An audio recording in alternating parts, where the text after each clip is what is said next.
Hello and welcome to a special episode of Budget Buggies. In this episode, I am actually going to show you guys how to essentially counter a sweaty team. Now, a sweaty team is something similar to what you would see up on the screen there. It's a 5-3-2 Brazilian team with two very fast strikers up top and a good defense and no manager, so that reduces the star level and the chemistry. And I don't really know why, but it's supposed to apparently give you some sort of an advantage during matchmaking.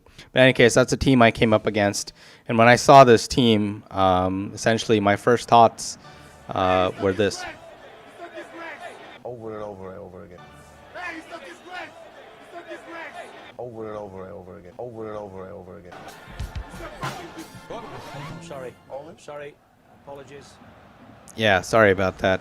But anyway, so that I really did think it was a disgrace. I was like, I can't believe I'm playing another sweaty player.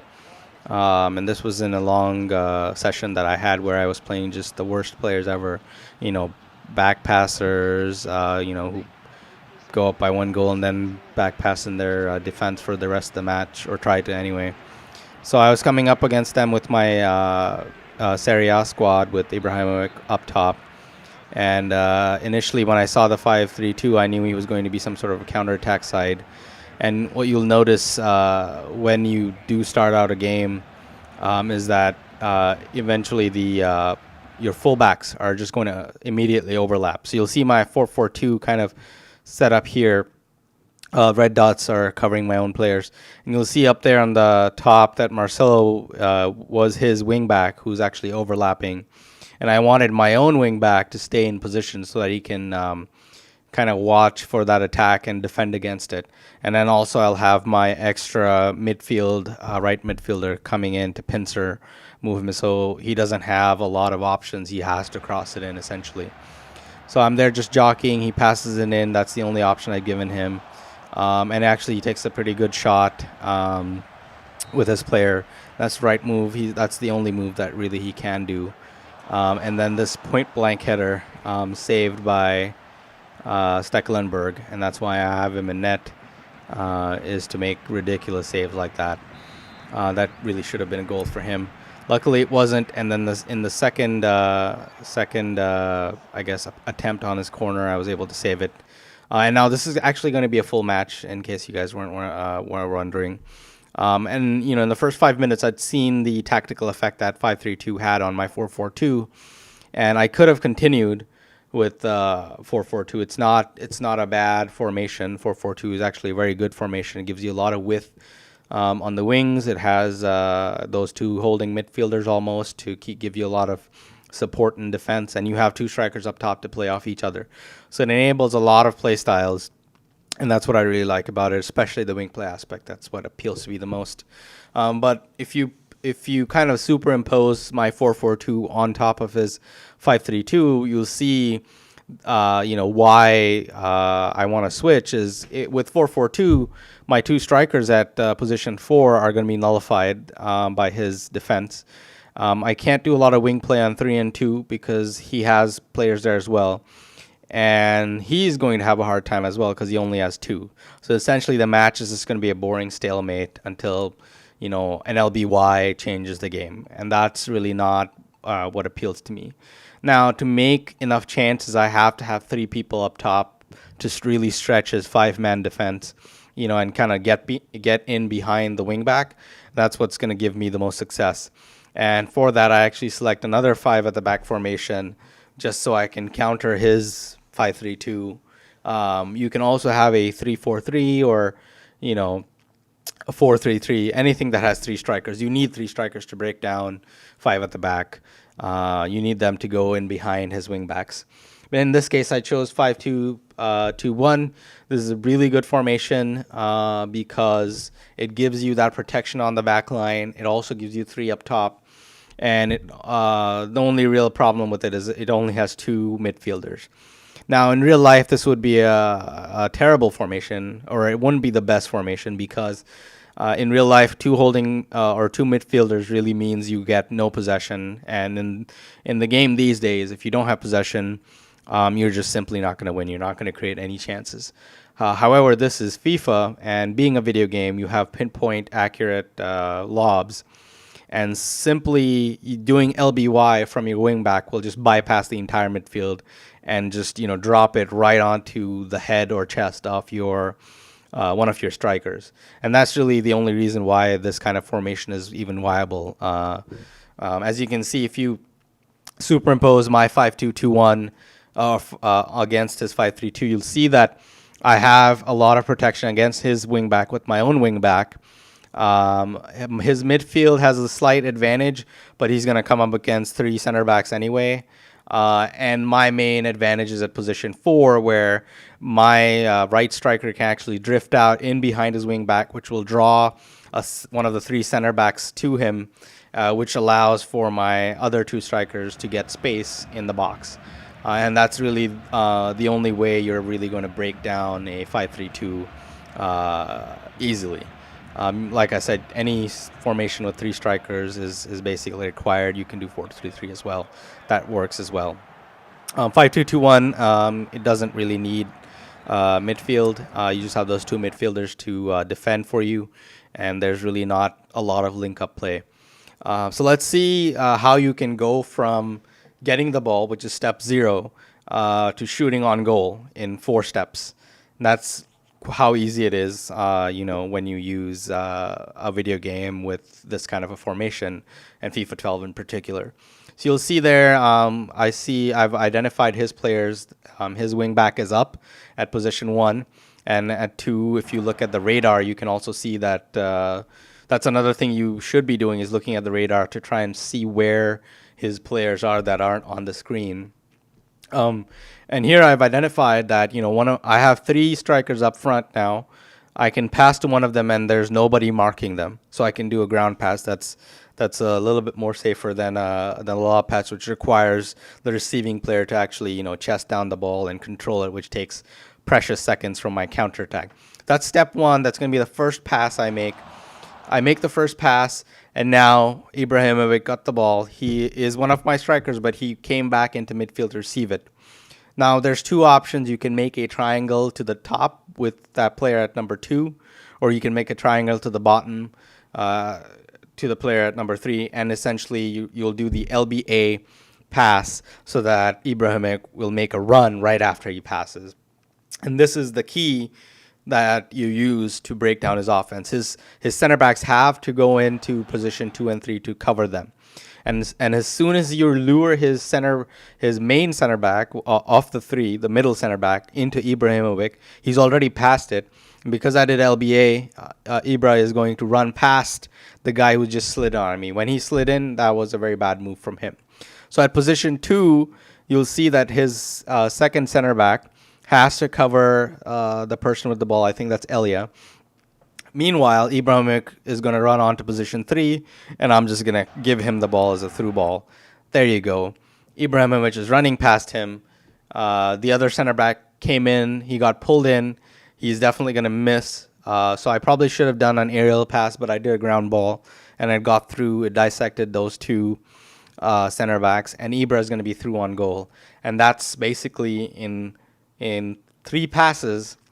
And you'll see in step 4 is the shot. In 3 passes, I just went from defending on my goal line all the way, to taking a shot on goal. And so that's really the beauty of a counterattack. The only move like this I've seen in real life has this last year was the Real Madrid counterattack that everybody knows about. I don't know what team they were even playing, but it was lightning. I think it was like 6 or 7 passes before it went into the net. And that's the closest you can come in real life to breaking down defenses. Here, you just lure out his defenders. The AI takes the bait for him. He doesn't necessarily have to do anything. And then you're up on goal. And that was quite possibly the worst shot I've ever taken. I think I was trying to pass it. But anyway, so that's something that I'll show again. It'll be a recurring theme in this video, is I'll show you guys how these triangles are forming. You can see I'm just kind of passing it back and forth between the two strikers there, just trying to create space. That's a real problem when you're trying to attack against a 5-man defense. Is there's almost never any space. You're very limited. There's always a center back breathing down your neck. There's always a wing back pressuring you. And in addition, you have to be prepared to make your own interceptions on his team that's flooding forward. So you just keep making triangles with LBA to create that space. I mean, you're just not going to get a lot of chances to go down the wing because that extra center back is going to come in and cut you off if you try and go down the wing. There are ways to do it, but generally just passing your way around them is the only option you have. And he's trying to do the same thing to me. He's doing those LBA runs as well. And since I have 5 at the back as well, I have enough protection. If I had 4 at the back, I might even concede one to him. And so at this point, it just becomes a game of who is going to be the shittier video gamey player, And my view on that is, if you're gonna play like a dick, then don't be surprised if I'm a dick back, I guess. And eye for an eye will make the world blind, but at least everybody's blind, I guess. That doesn't even make any sense. Any case, as you can see, just the LBA passes, creating those triangles is the only way I'm able to get any shots on goal. And the chances I do get, since I'm not the best player ever, I'm not skilling my way past his defense. I'm not really taking good shots, and I'm just wasting my chances. And I really should be being punished by him for that kind of play. Luckily, though, I managed to keep up the pressure. I think that's just like 3 chances in a row that I've been able to get past his defense, but not really put even a decent shot on his goal, make his goalkeeper really work for it. As you can see, trying to go down the wing, you're just covered. He makes a mistake there, but there's a center back just ready to bail him out, and it's extremely frustrating to try and break this down. Luckily, I was able to keep persisting at it. Here, let me show you guys another one of my triangles. So this is step 1. I have the ball. In 4 passes, in 4 phases, really, you're going to have a shot on goal. So here's the first pass that's going to come up. I'm going to look at the radar indicated by 2. I'm going to look at what options I have, whether my strikers are in position. I see that they are in position. There's 2 of them up there, and the one striker who's close by, who's on screen. So what I'm going to do is I'm going to pass that striker or winger. That's Abel Hernandez. And now this is a triangle phase where I've drawn his wing back and his other central defender, the one on the edge, one of the 3 center backs. And I'm going to pass it to Ibra, who's a perfect hold-up striker. He's very strong, and he's good ball control, and he's got good crossing, good passing stats as well. So he's the perfect person for this kind of a job, being the fulcrum, I guess, of this triangle.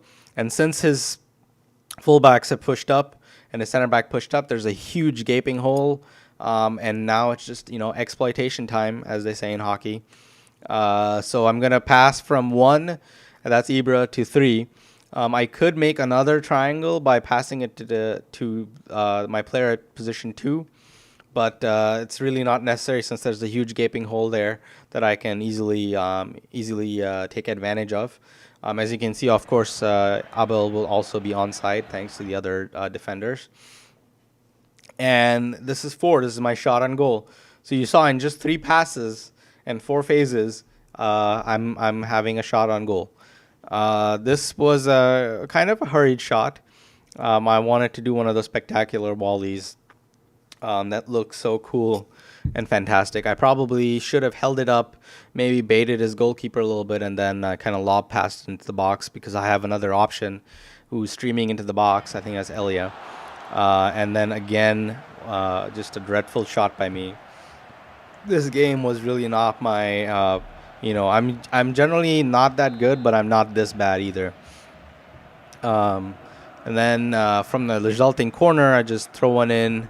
Remember, I'm still on ultra defensive, so I don't get a lot of people in the box.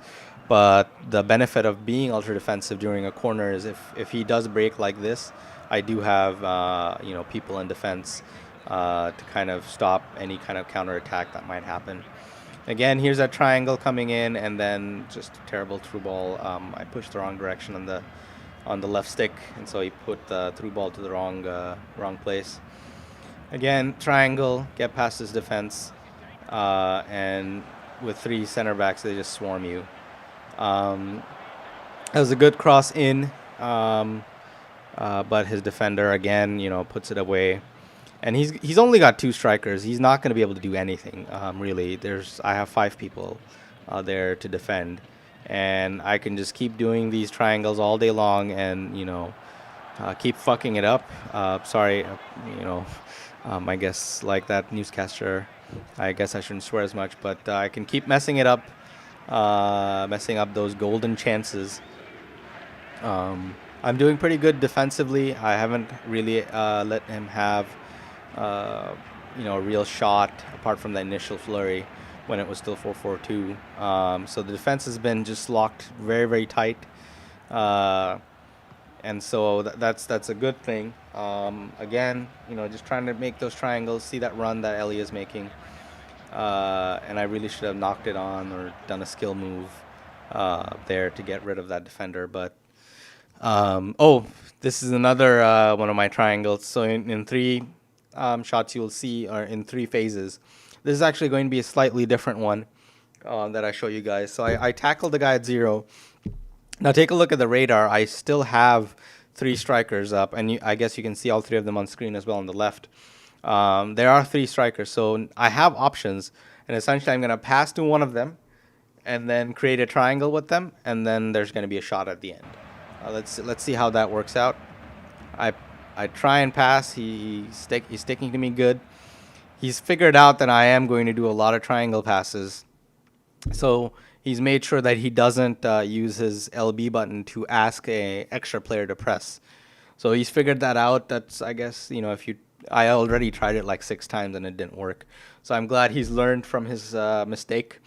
And so it's a little bit more challenging for me. This is 1 prime because I can pass to 2, but as soon as I try and make a through ball into position 4, there's like 2 people blocking me and probably a fullback that's going to go with him, with Abel. And so what I actually do is I jinx around him. I do a nice turn with Ibra. And with 2 prime, I'm going to cross it into the box. And remember, I have 3 strikers now with 5-2-2-1. And that's what makes it possible for me to have 1 striker as a fulcrum and the other striker to go into the box. This time I take the box option, I guess, because the fulcrum was covered. And I'm just gonna cross it into position 2 and hope for the best. It's kind of it ends up in a goal here, but it really shouldn't have because he was actually being marked by 2 players. But again, this isn't real life. This is FIFA, where the AI just decides to let a player come in front of them. This happens a lot in real life as well, but not as much because the player behind Abel Hernandez should have actually pushed up and at least challenged him, or the keeper might have come out even and challenged him. So I got my first goal actually in a well-worked routine, and I actually had to use a different strategy than the usual triangle. And this one, I really should have scored here as well. But again, in real life, that would have been a goal, and the previous one would not have been a goal in general. So I guess it all evens out. Again, I'm trying to keep possession, trying to create those triangles, create that space. But you can see that the wing back now is staying behind. He's probably switched to defensive as well to get the wing back to stay behind, and that's causing me a lot of trouble. I'm not getting any space. And that was halftime. So I go in with the lead on halftime. I'm pretty happy because it's been quite a frustrating half where essentially I've been having to try and break down that 5-man defense, and it's been very difficult for me to do so. But luckily I got that goal. And let's see, the figures here are quite telling. I mean, basically dominating possession, to some extent, and dictating play really. And you can see the difference there in shapes and the players that I have. You'll notice that initially when I switched to 5-2-2-1, I moved a few players in and around. So make sure that you have and actually one of your taller fullbacks as one of your center backs. Really helps in those header situations that you need extra protection for. And this is really the first time that he's had an attack. And again, he just has to take that shot. There's really nothing he can do. He only has 2 strikers, and there's 5 defenders. Here again, me just kind of keeping possession. He's trying to say stuff to me, but I've long since turned off my Xbox Live speech option, so I don't have to listen to any of this stuff. Because the things people say on the internet, man, just on another level of depravity, I guess. Again, a triangle, try and get in, and I should score there. Nice save by his goalkeeper, actually. Probably should have finessed that one. And as you can see, that's the only way really to create space with that kind of a defense. This is another thing I like doing, and not just for sweaty teams, is taking these corners short.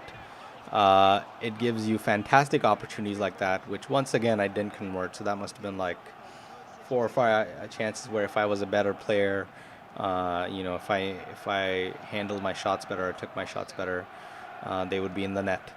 But in any case, it's still 1-0. I still got to push for that essentially goal that ends the game as a contest. And I'm getting a little fortunate with the bounces there in my defense.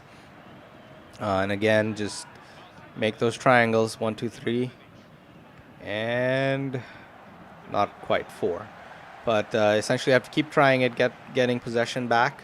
Use your midfielders to kind of hound his midfielders and get the ball back. That's really all you have to do. Just let the AI control your back line of 5, and essentially nobody will be able to get past it.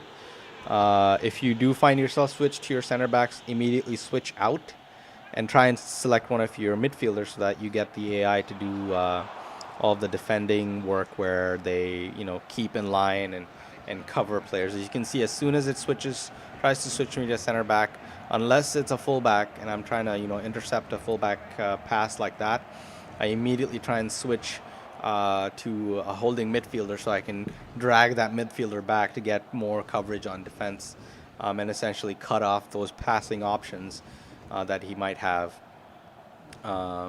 Here again, this is bad, but again, the extra center back really saves me. The middle center back can really push up and make those kinds of bold challenges, because he has those other 2 center backs covering him. Again, 2 people in the box. I really should have done better. I should have done a ground cross there, or even a near post cross.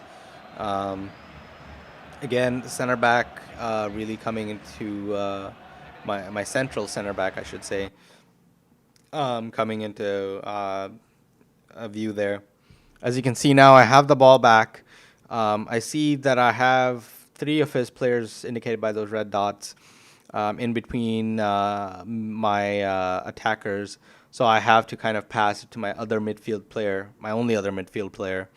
I could do an LBY, but that's just, it doesn't have a large chance of succeeding since he does have 5 people at the back. So I'm just going to make a small little layoff pass to one of my other midfielders.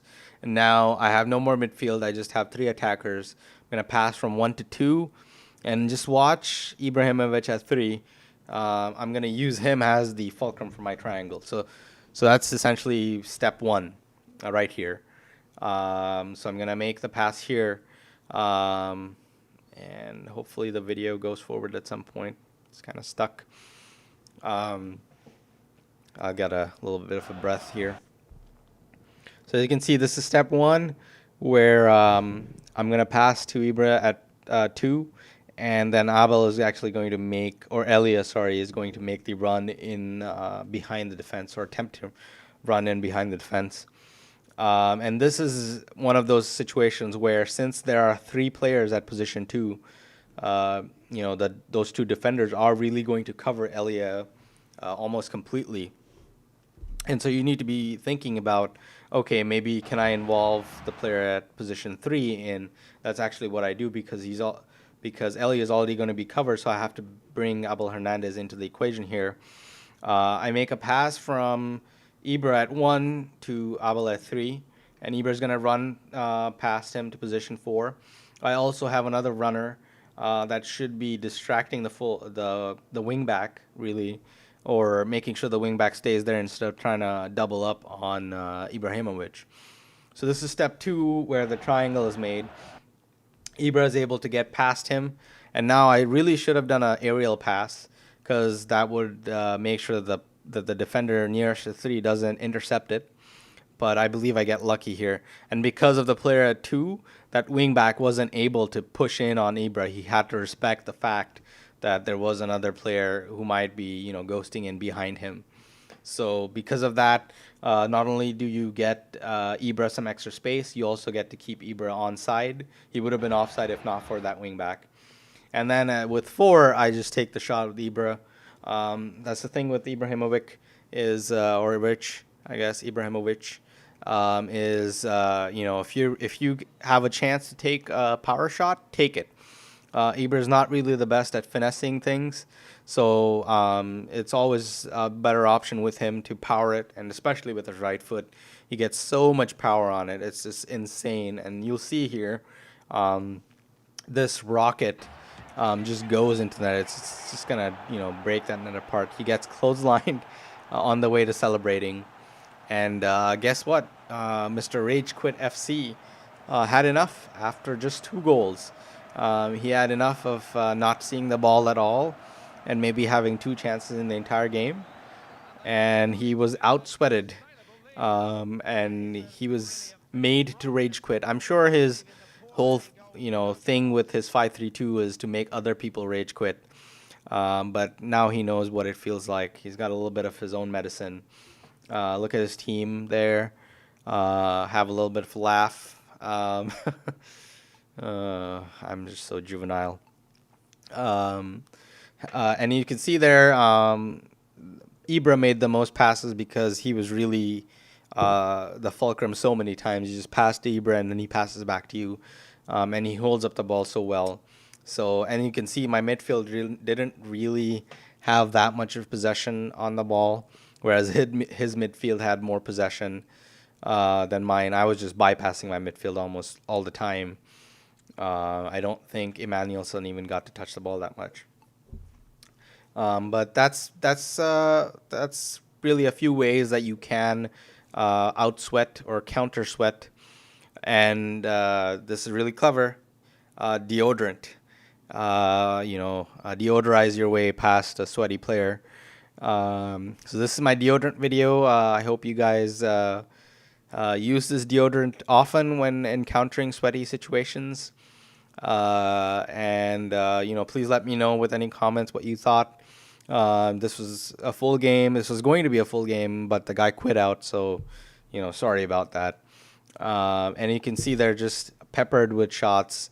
He had 4 shots, I think, but really he just got dominated.